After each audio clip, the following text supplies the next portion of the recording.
Okay, so it's Halloween, or October right now when I'm doing this video. Not quite Halloween yet. We've still got a few weeks to go, 2 weeks left till Halloween. So, scary movies are out right now. Uh, so, this problem is The Nightmare. Actually, what it is the modification of one I picked from the homework, where in the homework, this is a 4. And when this is a 4, the system works out uh, nicely. It actually works out nicely, makes life a little easier. But I wanted to do one where life doesn't come out nice because let's be real, life is sometimes messy. Life is sometimes messy. And that's what's going to happen here with this small little adjustment of changing that problem from the textbook where it was 4 and things work out nice to this problem where, again, things are going to be messy because life is messy. All right, so let's work on this nightmare scenario. Absolute worst case scenario with a quadratic factor. So we have a linear factor and a quadratic factor. So we begin by setting it up to do our decomposition. Notice the degree of the bottom is 3, the degree of the top is 2. So our fraction is in the right format to do partial fractions. So we set about doing that now. 3x squared plus 5x plus 2 over our denominator x and x squared plus 2x plus 2. And of course, that is an irreducible quadratic. All right, if you went into your discriminant and then b squared, that would be 2 squared minus 4 times a times c, which is 2. Right, that's times 2. So, of course, 4 minus 8 is negative 4. Right, this is definitely has only complex answers, making that an irreducible quadratic. So, we go through our process, linear term. So, that's just a over x plus bx plus c over x squared plus 2x plus 2. Right, and then we go through our process. We multiply through our common denominator. That'll give me just my numerator over here, 3x squared plus 5x plus 2 equals, and let's see here, we're going to have an ax squared plus 2ax plus 2a, and then multiplying through by x. We'll have a bx squared plus cx. Okay, and so now we start to equate our coefficients. So first of all, we have x squared here. I have an ax squared and a bx squared. So I have that a plus b has to be equal to 3. A plus b has to be equal to 3. And then my x terms here, I have a 5x.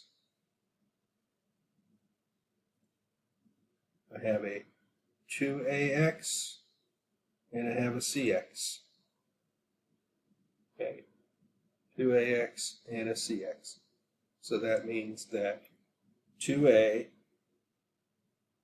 plus c has to be equal to 5.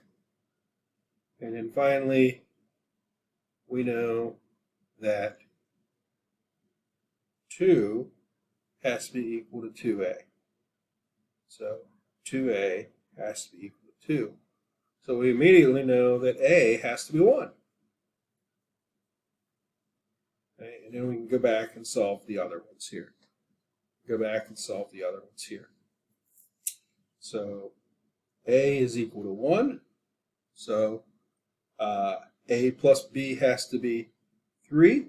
A is 1, so b has to be 2. and 2a plus c has to be equal to 2a plus c has to be equal to 5. So again, a is 1. So 2, this right here again. Might add here. Just stop for a second. So 2a is 2 plus c is 5, so c has to be 3. Okay, c has to be 3. All right. So now we're ready to start setting about. We now have our decomposition done, so now we're ready to start setting about doing our integrals. So that would make our integral now be the integral of a over x, 1 over x, plus bx plus c, 2x plus 3 over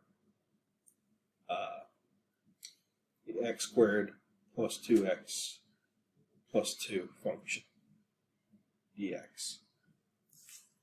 Okay, so had this been what the original problem had been, which was a 4, then that would have meant c would actually have been 2, and you'd actually had a 2x plus 2, which would have been wonderful, because then the problem would have worked out really easily. Again, I wanted to make it more work. So the 1 over x is no problem. My initial thought with this thing is, since I have an x term up top, let's do a substitution. Let u be the bottom.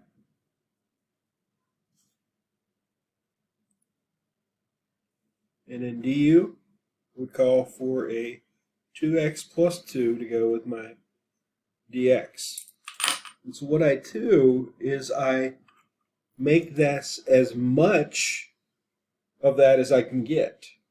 And since I have 2x plus 3, I need a 2x plus 2.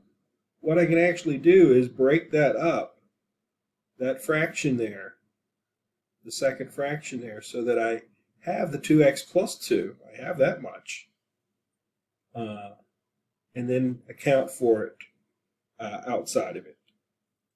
So basically what I do is take that integral of 2x and I put the plus 2 that I need with it, but then I account for subtracting it. And then that's all over my x squared plus 2x plus 2 dx. So that my problem is now going to look like this. Integral 1 over x dx plus integral of 2x plus 2 dx over x squared plus 2x plus 2. And then I have this last one, which will be integral of 1 dx over x squared plus 2x plus 2. Okay, so big deep breath. Yuck. 2 of these are really easy to work out. All right, that's simple. This is just simple substitution as well. This, with the constant 1 on top, means we're deficient, right? We need a lot of stuff. So what we have to do here, this is where we're back to the completing the square process. This is an integral where we need to complete the square. So remember how that process works. We would group the x terms together and say to ourselves, well, to complete the square there, I take half of the 2x. First of all, x squared has a 1 in front, so thank you for that.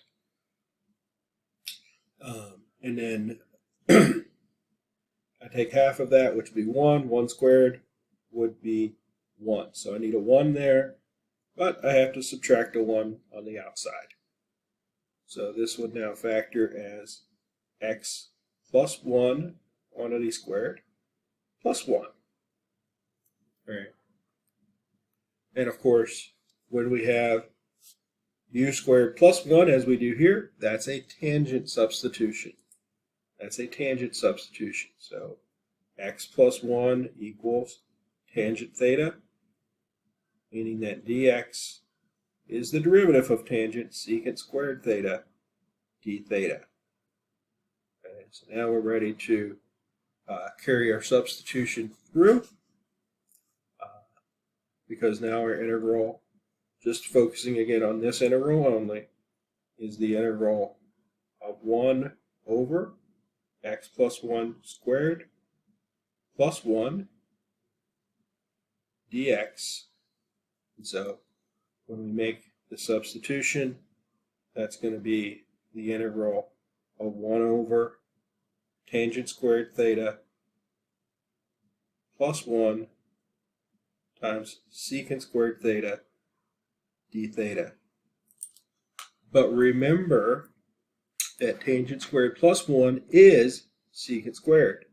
So basically these two things cancel out, and we just have integral of theta, or d theta, sorry, which will just be theta plus a constant, of course. So that means we just need to go back here and solve for theta. So tangent theta equals x plus 1. So that means theta is the arctan of x plus 1. And now we can put it all together and work our problem out. This is just the natural log of that. This is just going to be natural log of that. And then this last piece here is going to be arctan of x plus 1. Or tangent to minus 1. Either way is fine. Okay, so we put it all together. We have ln absolute value of x plus ln absolute value x squared plus 2x plus 2 plus the arctan of x plus 1 plus a constant. All right, so we have our result. And this was, like I said, a bit of extra work because we had to take what we had, and it didn't fit exactly with what we needed for the du stuff. So we gave ourselves the stuff we needed, 2x plus 2, but then accounted for it. That left us with this extra stuff here, which was just a constant over that square. So we were able to complete the square, use our trig substitution. So then we get our result in the end. Okay, so I did want to show you an example of what happens when things don't quite work out nicely, because that's what happens sometimes in life. And I think it was a good example. It shows truly the power of our partial fraction decomposition, and it also shows the power of our trig substitutions that we learned in a previous section. It shows you a situation where you need to use that. Okay.